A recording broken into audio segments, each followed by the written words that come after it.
one of the greatest people I've ever known. He was so sweet to all of us. And we traveled with him, and I did special appearance stuff for him, and he was amazing. The coach that I could not stand though was Nick Saban. Nick Saban was the biggest in the world. Wow. Hit on us like on a regular basis, and like I remember. Give more example, details. What do you mean? Yeah, we need to hear about this. So I made it through the rough time. I made it through the tough time. I made it through the bad time. So now I gotta get mine. Gotta weather the storm. Gotta get mine. Gotta weather the storm. I gotta get mine. Gotta weather the storm. Okay. Welcome to Bailey and Buck Unplugged, sponsored by Iconic Agua. Let me introduce you to our Iconic host. I am Misty Buck. I am an author and a mental health and performance coach to the stars. And I am joined by my Iconic co-host, Robert Bailey. He is president of Rosenhaus Sports, president of Kennedy Kids Foundation. What else do we have? He's a two-time Super Bowl champion, a two-time college national championship, an NFL record holder, and an ESPY winner. Did I get all that right, Robert? You got it right. Did I miss anything? My goodness. And we're joined today by the iconic Bailey Brooks Mashburn, who is our awesome guest of the day. She is a celebrity wedding and event planner, a former NFL cheerleader, and she's the executive director for Kennedy Kids Foundation. Welcome, Bailey. thank you so much. I'm so excited to be here with you guys today. This is awesome. We're so excited to have you. So as usual, we're going to let Robert kick it off with a couple of questions. And then I got my questions around mental health and some other stuff for you. But we're really looking forward to getting to know you better today. So Robert, why don't you kick it off? You know, Bailey, the interesting first, I'm happy that we're introducing our hosts to the world, and happy to ask some questions that they can find out what and who you really are, what you're about and who you really are. And the first thing that comes to me is ask you about your cheerleading, right? Because a lot of guys, I'm sure, are like listening and go, man, she's pretty. She was a cheerleader. She was a cheerleader in the NFL. How was that? How was your time as a cheerleader in the NFL? And did you cheer before the NFL? And what's the comparison, like cheering for an NFL team and cheering for a non-professional organization? So, I mean, you kind of know me a little bit, but when I do things, I go big or go home. So I don't have any prior cheerleading or dancing experience. Oh, wow. The Dolphins, yeah. So how I walked on to the Miami Dolphins squad was there was a girl at this mortgage company that I'd started working for when I just moved here from Canada. And she was like, oh, I've tried out 4 years in a row. Why don't you come join me? And I was like, oh, I'll go for the workout. It'll be fun. Awesome. Woohoo. And, I went to these things they have called prep classes where they show you the routine and what's expected for auditions. And then I was like, well, sure, let's go through the auditions process as well. And actually what happened in one of the prep classes, I earned something called a free pass to skip prelims. And so I was pushed forward to semifinals, and I didn't even know what the audition process looked like yet. So then I figured, okay, well, I got to keep going. Now at this point, mind you, I just moved here from Canada. I have a baby, I'm married, but I'm really don't know the American ropes yet. And I really didn't know a lot about NFL football. The only team I'd ever watched to play while I was living in Canada I was a huge fan of the Dallas Cowboys. And obviously I knew what a Dallas Cowboys cheerleader was. And I knew Robert Bailey, you played for the team at the time, which was amazing. So it's so funny that we're friends now, which is even nuttier. But the team put me through all of the audition workouts and everything. I did everything that they said to do at auditions, and I made the team. And the crazy part is the girl that had invited me to come with her, she didn't. So it was her 5th tryout, and they didn't take her again.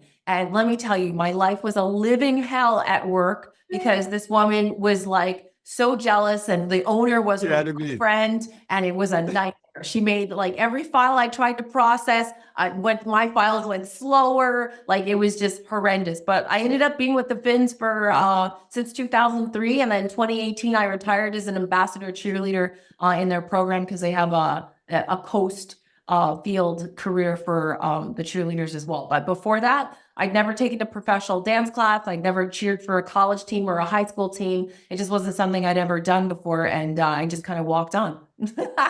That is That's insane.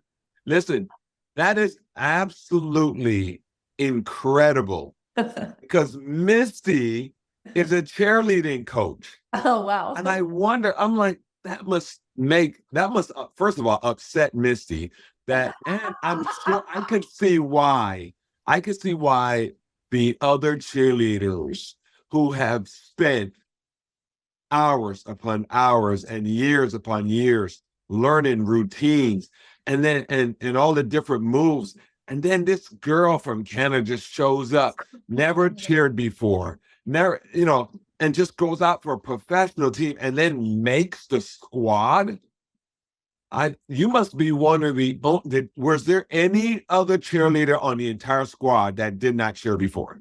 Okay, well, I will, yes, because there are a lot of rookies, but not necessarily did not cheer before. No. And the other thing that's crazy is I was 28 at the time, my first year cheerleading. So all of the new rookies coming in and the veterans were all under 24 years of age. And wow. And I had a kid. There was only one woman on the team who was older than me at the time.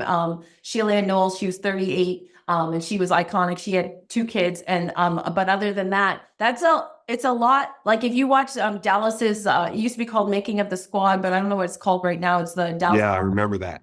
If you watch the show, it's really accurate, and they don't pick you just based on dance ability, because there's a unison, a conformity, like the whole overall look of what they call is putting product on the field, not just eyes, but it's like a whole show. It's a whole package. So let's say Misty has like this high level dance experience and training, and she's so point and perfect. She might actually stick out and make the squad look not uniform because everybody else is not as technically trained as her. So what they do is when they're building the team, they're looking at what the overall look is and how they're going to put these 4 groups together and how they're all going to look. So it's hair, skin tone, it's the weird backgrounds, professions, because everybody has for the profession. And then it's training. And really the big deal is, are you teachable and coachable? Are you saleable? Can they put you on the field and you can market the product really well? So I had a knack for personality. And so that's how I made the team. And because they showed me a routine that I brought back the next day and nailed, I don't have to nail it that night, but as long as I put in the effort and worked on it and cleaned it, and by the time I got there, I had it.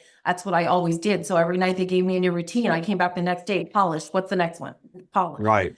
Just keep going. Wait, how did you even know how to polish your routine with 0 dance experience? Like, how did you know, let me take this and perfect it with 0 prior experience? This blows my mind. It's an excellent question, because Robert, the sound question probably would ask, because you don't realize what goes into the actual like performance part of it. So Missy is a great question, because what I'm really talking about is cleaning the routine, and she knows what I'm talking about. And what the answer to your question, Misty, is the alumni who were on the squad were always responsible for taking care of the next incoming group. So someone would work with me that night and stay late, or they would come the next day at practice and come early. And then because our practice schedule was 6 to 10 p.m. Tuesday, Wednesday, Thursday, some of us would come in on Mondays and practice everything we learned the week before. And it would always be a captain or a co-captain of a specific group that would like volunteer her time to help the rest of us get caught up so that we would all be clean and polished. So that's amazing. Every audition I've ever been to, it's like, here's a routine, go practice it by yourself. Good luck. And we'll see how you do tomorrow. Yeah.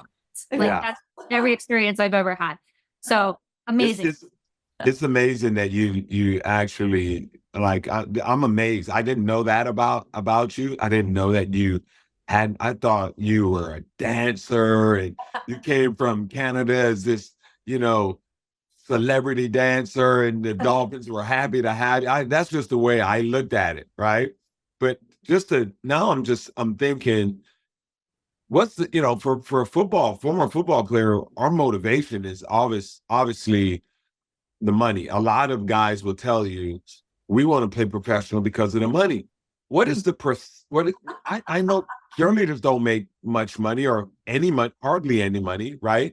What's the prestige about what's so prestigious about being a cheerleader if they don't pay you much. And what did the Dolphins pay? Because I know you were a Dolphin cheer. What did they pay the cheerleaders, and why was it such a big deal to be on the team? Okay, so I'll start with the positive and I'll end with the question about money. So first thing, well, one of the things that they condition us to believe and that we end up believing is that it's a great honor and prestigious position because there's 1,000 other girls before you that want your spot. And I mean, it's true. It's physically demanding work and your commitment level is high. Like you can't say no to an appearance. You can't say no to a game. You can't skip out. I mean, we only get 10 home games a year. And so then, you know, being a Miami Dolphin cheerleader was huge for the people in Canada and in my community because I made it, so to speak, because Florida is like one of the most vacation destinations for people and for Canadians, basically. Right. Yeah. I lived in Miami and on Miami Beach, so it's very prestigious already. And then I became a Miami Dolphins cheerleader on top of it. So people were kind of freaking out because, you know, as a child, I was a wallflower. I didn't have any friends in high school or throughout school was hell for me. So just to make, she made it, like people were like, she made it, like it was a crazy deal. But to be honest, my first year was $25 a game. And with 10 games a year, that's $250. So at the end of the season, I'm in the hole with hair and makeup and all that stuff because they don't pay for that for you. And then my second year when I came back, they had increased our pay. So it was $75 a game. Oh, wow. From 25 to 75, I know you felt like, wow, this is great. Did you know? But we also get paid for appearances. Like if we travel to London, or if we go to Publix and do an autograph signing. The only thing that bothered me was because I was older, I wasn't an 18-year-old coming out of college or going into college. So money for me had a different value. I owned a mortgage company at the time. And I would sit next to Troy Drayton from the Fort alumni. And he would be at the same autograph signing as me for the same amount of time. And his appearance fee was $2,000 and I was getting $200. Oh, wow. I was always so upset about that. Did you talk to other cheerleaders from other teams and ask what they got paid? Yes, and there are a lot of teams that don't pay their cheerleaders at all. It's a completely volunteer position.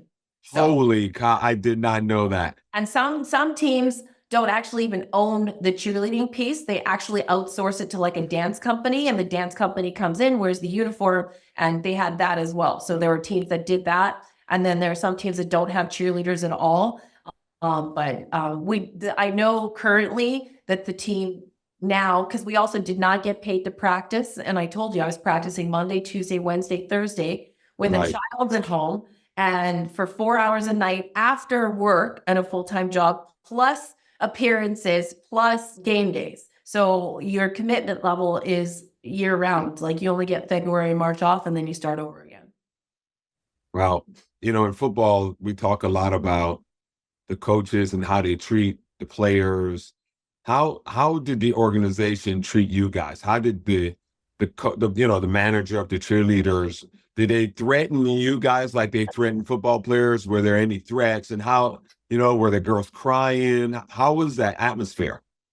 So the atmosphere is very heavily charged, I would say, on a regular basis. So our director at the time, mine was Dory Grogan. She was super strict. And she maintained a level of class and a look, and there was no flexibility in it. It was her way or the highway, but she did come from the Dallas Cowboys squad. And so a lot of our leadership does come from that squad. So we're very tied to the Dallas Cowboy cheerleaders. So that wasn't an issue because, when you start, you sign a contract, it says you can't leave the house without makeup. You can't go to the store with rollers in your hair. So even when you're off of Dolphin time, you still have to represent because you're a recognizable face during season. So they say. So that was a really difficult thing. When it came to coaches, like Dave Wonstadt was my first coach. He was the one I loved the most. The late Wayne Heisinger, I used to call him Old Blue Eyes, and he was like one of the greatest people I've ever known. He was so sweet to all of us. And we traveled with him, and I did special appearance stuff for him, and he was amazing. The coach that I could not stand, though, was Nick Saban. Nick Saban was the biggest asshole in the fucking world. Wow. He hit on us, like, on a regular basis. I remember... Give more example, details. What do you mean, shit on you? Yeah, we need to hear about this. So There, the tunnel for the players to entrance where the players used to park for Dolphin Stadium. I know you know that access point, Robert, very well. So when you go left is the cheerleader locker room, and when you went right was the player locker room. So we were only separated by an aisle. So Nick used to have a car, would actually drive him all the way up the tunnel. He was the only one that would get driven up the tunnel, so he had to just walk 2 steps to the door. And I happened to be crossing one day, and I was like, "Oh, good afternoon, Nick." And he's like, "Don't speak to me." And then walked in the locker room. And I literally was like in such shock because I went back to my book, like, does it say somewhere in our guidelines we're not supposed to speak to the coaches? And I was so used to being brought up under Dave Wannstedt that I was blown away by the way he spoke to us, and a lot of other cheerleaders had the same interaction with him, and it was just like we were crap to him. So I was very it was very different. I'm sure Mike McDaniels wouldn't be like that today. I personally met him, love him, but he's way too cool for school. But that was a horrendous experience with him. Yeah, that must have been tough, to be spoken to that way. As you're already giving your time to the team, and then just to have a coach say something to you like that, that must have been mentally tough.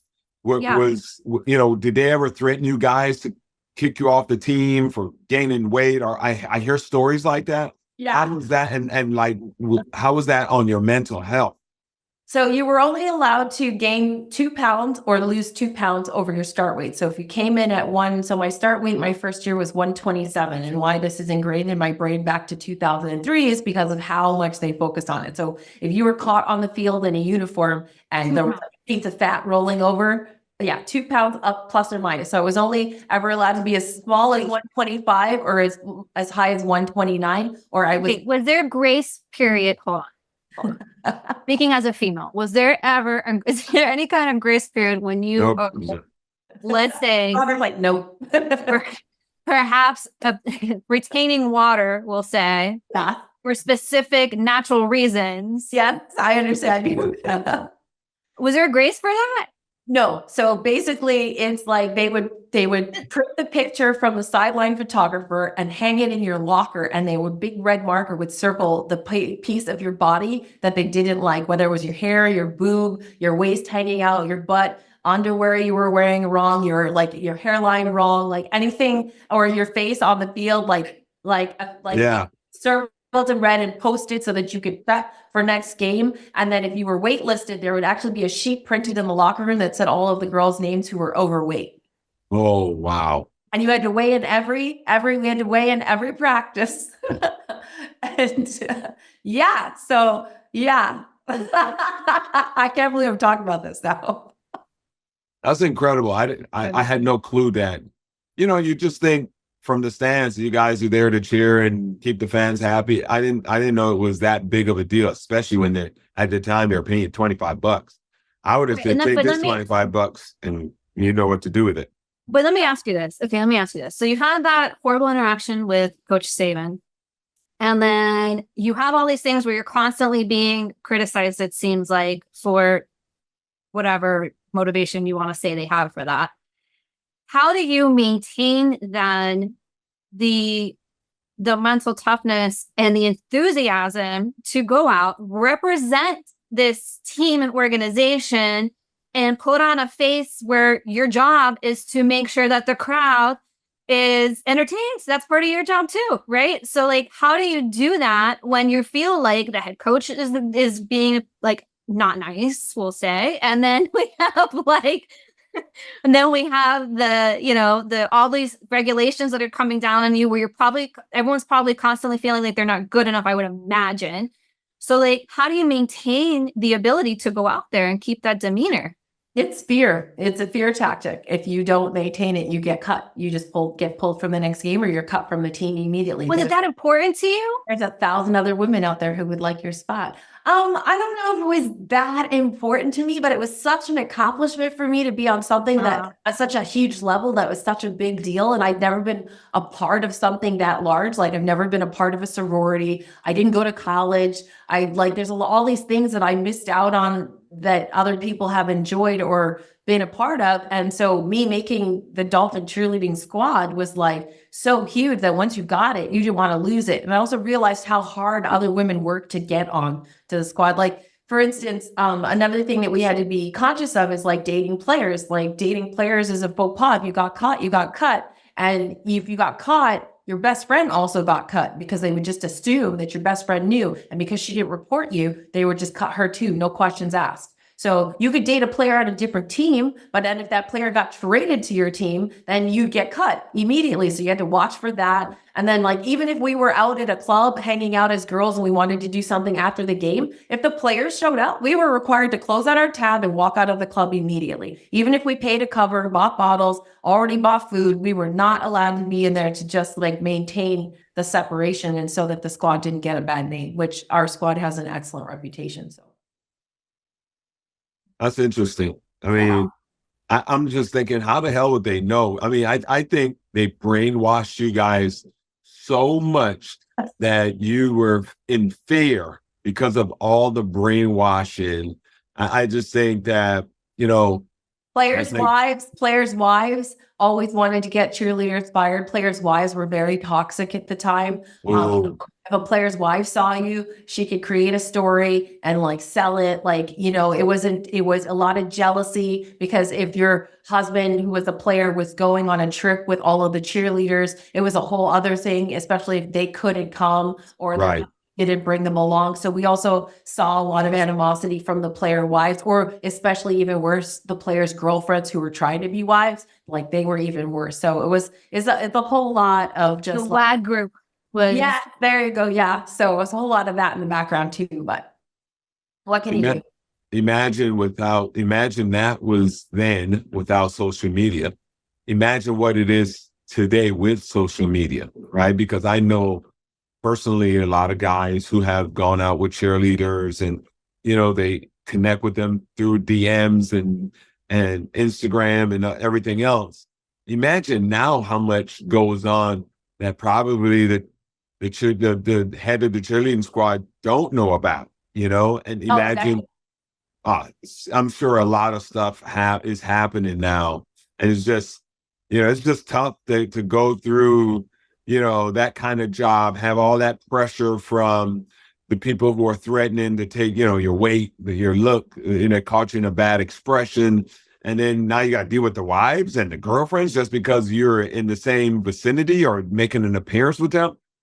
I could imagine. I mean, I could just see how mentally tough that is, and I'm glad. I think they're making a lot more than $75 today. You would know more than me, right? They are, and they're getting paid for practice now too. After 4 nights a week of practice, we weren't getting paid for practice either. So imagine doing 16 hours just to work on a Sunday. Oh wow! Yeah, without so $25 a game really worked out to be like what? Nothing.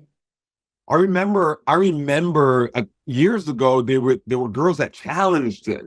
Yeah, there was a massive lawsuit. Yeah, there was a massive lawsuit. One of our cheerleaders sued the Dolphins because apparently it was over like her religious beliefs, and she was basically posting on social media, and they didn't approve of the post and made her take it down. And she was like, well, why can't I talk about my virginity, which was the situation at the time, and which is a religious belief, and why I'm maintaining my virginity. But they saw it like in a different way. The way she posted it, they read it differently. But she's like, a player could celebrate after he scores a touchdown and get down on a knee and point to the sky. Why can't I put on my own social media page talking about my own stuff? And because those restrictions were so strict off of the field, she's like, we're not getting paid for this. That's where the lawsuit came from. It's like, you're controlling our whole lives. You're controlling who I can talk to, where I can go, when I can go there, how I look when I get there, and all of that stuff. And you're not paying for any of that. And I'm making this $75 name check. And it's not even covering anything else. So I think that's what really was the catalyst to revamp. So now the girls get paid to practice and they make more money for play. But I mean, really all you had to do was add 10 cents to every Dolphin ticket in the stadium. At the time, the stadium held 76,000 people. I think now we're at 5,000. And if you added 10 cents per ticket and divided that amongst 40 girls on the field, it would have been like full salaries, with not having to work full-time 40-hour-a-week jobs or go to school full-time plus be a Dolphin cheerleader and stress out. It was a lot, to be honest. It was a lot. And I don't know how high school, you had to be 18. I don't know how women 18 to 21 handled it, but I was handling it different. I was a business owner. I was a mom. I was a wife at the time. And I literally just was like, I don't know how they're doing it. Obviously, they had no bills and they could survive off $25 a game, They're still Right. parents. Man, that's interesting. Yeah. Well, I'm Misty. It's interesting what she's been through. What are your thoughts? You're a professional mental health coach, and you cheered, you coach cheering. Is this like interesting what she's saying? I couldn't even imagine. This is all blowing my mind. First of all, I'm not nearly talented enough to ever make a team like that. So I am so fascinated and so impressed with all of this. Like the cheering, dancing, just not my true talent. Okay. So But you cheered and you I coached. did. And I coached. Yes, I did do that. But so I'm just so impressed with all this. And what comes to mind, Bailey, is you had mentioned earlier that growing up in Canada, that things were tough for you. And you said school was hell and you didn't have a lot of friends growing up and you faced a lot of difficulties with that. And then you come here and now those people are like, oh, wow, super impressive. But now you're in another environment where people, maybe you also, I don't know, I don't want to put words in your mouth, but maybe you also feel like you're being judged and constantly watched. So like, how does I'm so interested in that. So, you probably built up so much mental toughness growing up. I guess my question is, do you think that helped you manage the pressures of being a cheerleader in the NFL? I would say yes, only because I went to so many schools growing up. I've lost count. I think it was at least 14 schools between kindergarten and 12th grade for sure. And I used to say it was 22, but I know that number is not accurate, but it's at least 14 to 15 different schools. And so constantly introducing myself to people was it became a practice. I think the issue back in the day is I was born in the late 70s. And so back in the day, interracial dating in the 70s was barely legal. And so my parents had me, and I'm the product of a German father with a Russian Jewish grandmother and a Trinidadian mother. And so being the product of all of that, people didn't know how to take me. I was too black for the black kids. Too black for the white kids and too white for the black kids. And so the black kids were shunning me and the white kids were shunning me, and everyone was very abusive. And the only people I could ever find solace in was either a cousin or a sibling that happened to be going to the same school with me at the same time. So I definitely think that constantly being attacked for the way I looked my whole life, by the time I got to the Dolphins and the age of maturity that I was at that point, it didn't really bother me. Plus, I never was on the wait list, so that also helps. I never made the wait list, so all the years I cheered, I never hit that wait list once. I was asked to be in the calendar all 3 years, which is very rare for a rookie to be invited for calendar. At your age. And at my age, yeah, and post baby, and literally, I actually at the end of my rookie year, I got pregnant because I thought the abuse of being a Dolphin cheerleader was so heavy and so much that I was like, I'm not going to stop progressing my family unit for this, And so then when they found that I was pregnant was February, then they realized that I wasn't coming back, and they had freaked out because Darlene Campbell at the time was the first person I told, and she was one of the directors. She was like, but we had so much planned for you next year. And she was screaming at me in a bathroom at Gulfstream Park after I just finished performing in a full jump split at 3.5 months pregnant. Yeah. So but they didn't know, I was still not showing at 3.5 months. I was still Wow. the bump didn't start yet. And so I actually had Kwame, my second child. And I took that year off, and then I took 1 more year off to breastfeed for the full 12 months. And then I came back and I cheered for 2 more years on the field, and then went to the ambassador program 10 years later. Oh, wow.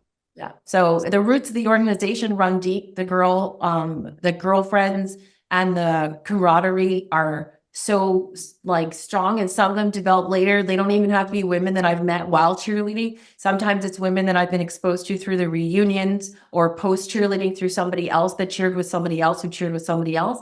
And it's like I finally found a sorority of people that just like are so open and so the same like mindset, and especially when we go and hang out, because you know what happens when we drop Usher. Yeah. That's Yeah. It doesn't matter where you're from. You drop everything you're doing, and you're just like 5, 6, 7, 8, and it starts. So yeah. Oh my God. But I think that's amazing that you found this sense of camaraderie, because to draw a parallel to athletes when they are retiring from their sport, whether wanted or unwanted, that camaraderie is one of the biggest pieces that they miss, and that can attribute to suffering and depression and loneliness and anxiety and all these different things. So the fact that there is this alumni group that you all really want to be a part of, and that you continue to celebrate each other, I think that that's so amazing, because peer support, we know from a mental health standpoint, has been proven to boost mental health through just having common ground with other people and having a place where you can talk and people get you, right? Like there's just nothing like that. So I think I really think that's incredible that you have that. Oh, I appreciate that. It's been a very big deal, especially because I'm a supporter of a lot of the women in the group, and as the event planner in the group too. Our alumni group's not really an organized group. Everybody just knows you're an alumni. We all have these pinky rings that we wear that if you're out, you might see one, and we can identify each other, because at the end of your rookie season, you all get this pinky ring that says MDC, and the D is like made out of a dolphin.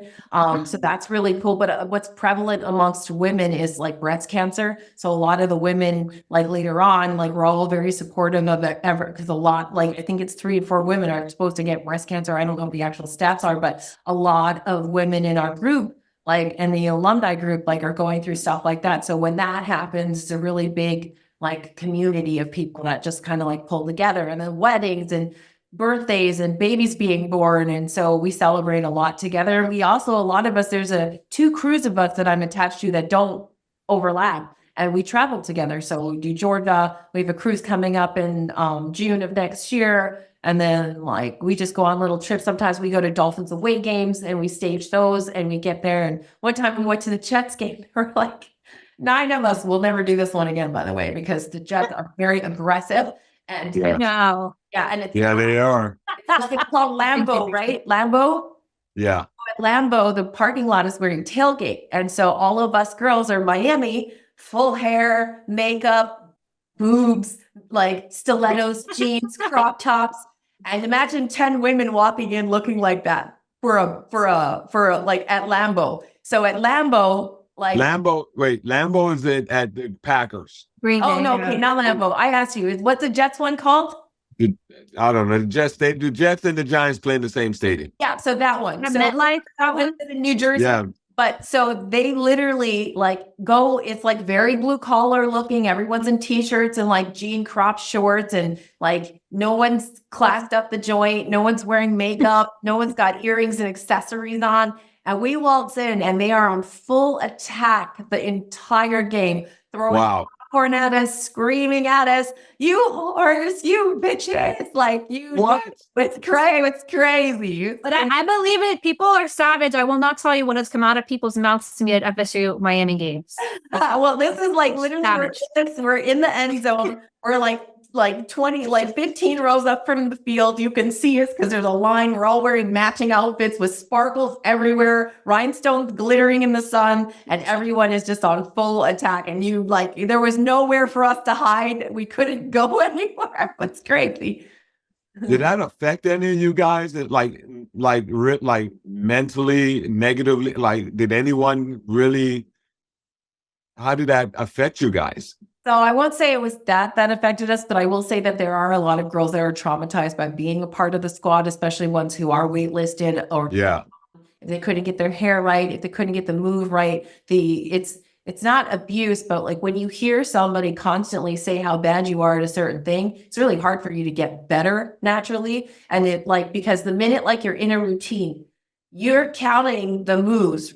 But then when you're doing it with this one move the wrong way every single time, you end up doing it wrong because the anticipation of it is like 16 counts before it's coming, and you know it's coming, and you know they're looking at you and they're waiting for you to screw it up. But really, they're looking at you hoping you're going to get it right. Of course. Brain is telling you like, oh, I'm going to screw it up. And then you screw it up one more time. And then that's kind of like what Tua, the Dolphins quarterback, was talking about. That Flores was on him so much he couldn't really get better. But I think a lot of players are now getting like performance coaching for stuff like that, right? What I'm guessing that was not available to you all, somebody to like help you mentally prepare so that you are able to get into a flow to where you're not getting tripped up mentally. And am I going to make a mistake at this count? Right. So I know everyone's going to watch me at this part. Like, was there anybody to help walk you through like how to let that go, how to be in a space of flow? A cheer sister would normally, like, if you had a meltdown and a breakdown, someone else on the team, normally a friend of yours. Like, I met my best friend in the Dolphins, Susie Ramirez. She's on board for Kennedy Kids now. That's how we initially met. When we first met, she was on the calendar shoot that I was on. She wasn't on the team. So she didn't cheer with me until my second year. But she literally was like the most amazing person for me because she basically screwed up as much as I did. So, how was she at the calendar shoot if she wasn't on the team? She was behind the scenes. So sometimes like alumni cheerleader are invited to assist with other projects, like overseas, helping get the girls ready for shoots, like helping organize stuff. Like you could volunteer for anything on the team after you were off the field. But literally she would help with like different stuff like that on a consistent basis, which like made a huge difference in my life. So there was always a cheer sister who would be like, I'll stay after you with you and work on it, or you've got this, or pat on the back. But it was very rare that it came from the directors. I understand now why they maintain like the separation, but because every year they're going through possibly 40 new girls. So you can't get attached to all of them. And even I know like my group and my reach is so huge because I can touch any of the cheerleaders in the history of the Dolphins. If I want to get to them, I can find a way. So, I mean, being a director for like 15 years, I think Dory's been with the organization since longer than I've been there, which is 21 years. So Dory's probably been with the team for at least 24, almost 25 years. And so people still regard her as like the queen of all things, basically cheerleading. But she actually built the US Open and F1 now because she's like graduated past the Dolphin cheerleading pieces. And now we have a new someone from Dallas Cowboys running the squad. Wow. So speaking of directing and events, with the few minutes that we have left here together, talk to us about your celebrity wedding and event planning ventures that you're up to today. I know something happened. It was you got to have a crazy story to leave us with. Tell us the craziest story that happened. I hope Juice doesn't mind me talking about his wedding. So I married OJ McDuffie and Fran McDuffie. And so I was there. He was my teammate, by the way. Oh, he was? Yes. So this is interesting. Yeah. So they got married over, I think it was the Lowe's Hotel on South Beach, but it was on South Beach. And they had like a good 150 people, and they were supposed to get married on the beach. So we set up the whole beach, the arch set up, chairs set up, sand looks beautiful, ocean front. No people in their bathing suits are sitting behind where the camera's going to shoot and look in the direction. Everything is perfect. 5 minutes before they have to walk down the aisle, thunderstorm out of nowhere. And it was the craziest thing. And they say rain's supposed to be good luck on your wedding day. But we had to fight with the people at the hotel to give us the only covered pavilion on their property. But the problem was we had rented it. So they didn't want to give it to us. And you're supposed to sign a contract and negotiate the rate and blah, blah, blah. and then set up chairs and all that stuff. But we didn't have time to do any of that. So we basically literally had to push everyone standing room only and make an aisle so that OJ and Fran could come up the aisle and get married underneath. And literally, like, there were butterflies sitting on them during the ceremony, which was beautiful. And then we proceeded over to the reception, which was at which is a private residence that we use for weddings, but because they have such a huge lot space. But what's crazy is that day, my daughter Jordan was helping me. She was helping me work this wedding because I didn't like, she's one of my planners. And I was looking at all these big, beautiful houses on like pulling in 49 to set up and slave away for the day. And I'm about to turn into the house. And I look at my daughter and I go, one day we're going to live on this street. And now you live on that street. There we No go. way. I literally lived. Bailey, you are the queen of manifestation. I am actually. That's my nickname. Yes. No, That's awesome. done. I'm changing your name in my phone. Like this That's awesome. says. Yeah. Well, I had actually met Jamal the 2 days before the wedding or 2 days after the wedding. I can't remember right now, but I met Jamal on Juneteenth. And when he called me at 8:30 the next morning, I just knew he was not going to let me go anywhere because he stayed on the phone with me for 10 hours that day and every day until I saw him again for the second date. And then 3 weeks later, I moved in and my daughter was literally like, how in less than a month did we end up on Pine Tree? And she's like, I was like, I don't know. mommy gets Wow. it done. I do. Well, this podcast interview was absolutely iconic. And Iconic Agua, one of our sponsors, just want to thank them for, sponsoring this episode and our podcast throughout the year. And Bailey, the interview was just amazing. And I hope our listeners and our viewers got a little bit more information on who you are and what you're about and how funny and great you are and the energy you bring. And it just shows making the Dolphin cheerleader team what kind of person you are, that you can do and achieve anything you set your mind to. It was just awesome having you, and I'm blessed and thankful that you are a part of our podcast. Well, if it wasn't you're welcome. If it wasn't for the Dolphins, I would have never met you, Robert. So Love you guys. Love you guys. Love you, Bailey. All right. Good talking to you guys. Bye. Bye. But everything is lovely when the sun is out. We trying to have a good time.